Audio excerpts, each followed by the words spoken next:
og ég ætla nú svona bara að fara svona lauslega yfir það helsta í þessu, en þetta ég hvet ykkur til þess að skoða þessa skýrslu og þessa tillögu sem afrakstur tilkomin vegna þess að ég skipaði stýrihóp 6 starfsmanna 3. mars að gera úttekt á starfsemi og skipulagi utanríkisþjónustunnar svona í ljósi breyttra aðstæðna.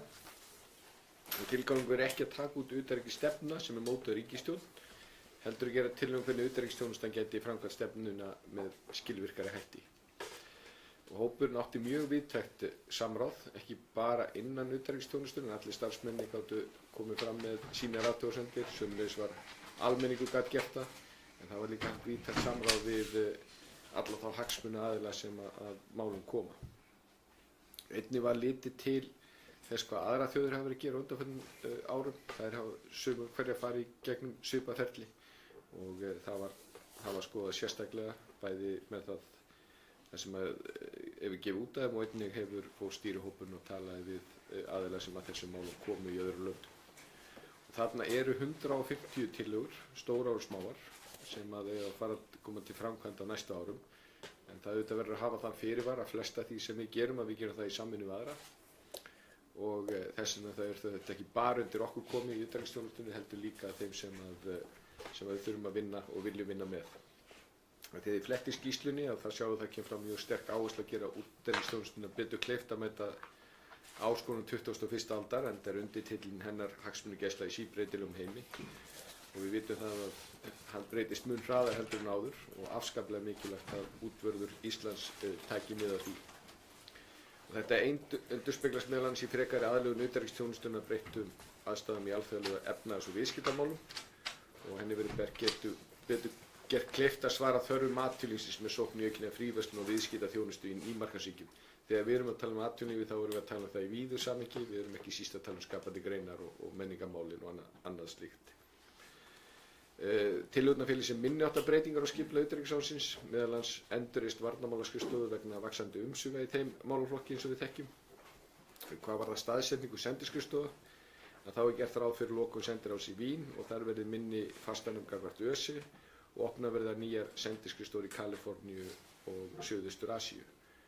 Það verður dregið úr fjölda útsendra fulltrúa í nokkrum sendiráðum, meðal annars á Norðurlöndum og bætt við á öðrum stöðum í samræmi við breyttar áherslur. Og þá er lögð meiri áhersla á þessum stöðum á staðaráðna starfsmenn.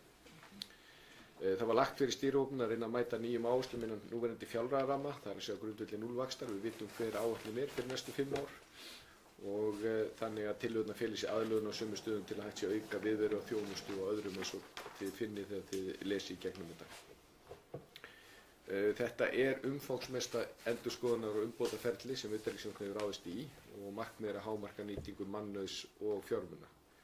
Og ég held að þessi vinnuhópur hafi slegið Íslandsmet því að hann skilaði mánuði fyrr en áætlað var. Ég man eftir mjög mörgum hópum sem hafa skilað miklu seinna en ekki eftir fljótu bragði, ekki neinu sem skilaði fyrr, þá mánuði fyrr.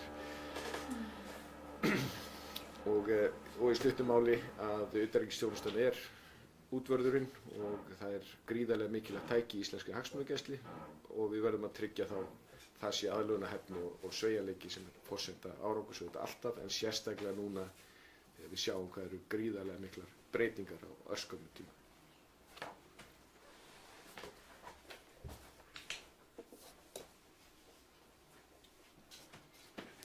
Einhverjar spurningar?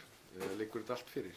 Ég er búin að rúllega þetta og mér fannst það rosa gaman að sjá þessar myndir þarna og kökurrit á svona breytingu á svona hvernig þetta er að færast, viðskiptin og mannfjöldin og millistéttirnar og þetta, mér langaði svona að reyna og það fannst mér svona áhugaverð í þessu þótt að maður kannski gerir ekki frétt eftir það en það er ekki tölur í það mér. Það var alltaf gaman að sjá það. Ég myndi nú hvetja til þess að gera eitthvað til að gera fréttir það því að ég segi fyrir sjálf mig, ég var búinn að skoða tengt hérna áður að maður setja bara svona í framtíðinni, þetta er ekki framtíðinni, þetta er nútíð. Þróunin er ótrúlega hröð. Evrópa verða þetta 4%. Já, þetta er blaðsíðu 20 og 21 held ég og þarna er ekki þar. 20 og 21. Já, já, Nú millistéttir, sko millistéttin í Kína er orðin fjölmennar heldur en öll Norður-Ameríka. já, Sko það er að segja Já. öll Norður-Ameríka. já, Og það er stutt í að millistéttin í Indlandi að kaupmáttur hennar verði meiri heldur en kaupmáttur millistéttarinn í Kína. Þannig að þetta eru náttúrulega alveg rosalega breytingar. En svo eru önnur svæði líka, bara hvort sem það er Suður-Ameríka og Afríka sem við erum að sjá millistétt rísa líka. já, það er við erum ekki alveg farin að sjá það eins aktív í svona business og svona heldur en með við Asíu, sko. Nei, en það liggur alveg fyrir, ég meina við ætlum að vera samkeppnisæf og það snýst að vera samkeppnisæf hvað unga fólkinu okkar. Það mun einhver selja þessum millistéttum og öðrum vörur og þjónustu. Og ef við ætlum að vera samkeppnisæf þá verðum við að gera það. Og við þurfum að miða utanríkisþjónustuna út frá því. Og þú nefndir Evrópu, mér fannst það líka mjög áhugavert, ég sá það að kringum aldamótin, þar síðustu, það var 25% af jarðarbúum í Evrópu, hér voru allur auðurinn og öll völdin og nú er þetta að fara að verða 4%. Það er Það er ekki að því að Evrópu hafa fækkað heldur bara því að hlutfallið verður aukist annars staðar líka. Já. Auðvitað er þetta góða fréttir að fólki að kaupmáttur sé aukast á öðrum svæðum og fólk lifir lengur og svo framvegis. Þannig að það er svona, það sem manni fannst svona, já, mér fannst svona skemmtilegast, áhugaverðast að sjá. Ekki það að ég hafi verið að gera þetta eitthvað fyrir ekki. Þú náttúrulega myndi ekkert lesa þetta annað næstu dag heldur en þetta. Nei, tekur þetta vel við þegar. Ég held að það sé vísum allir sem lesa þetta að þeir muni sjá ýmislegt sem kemur þeim á óvart.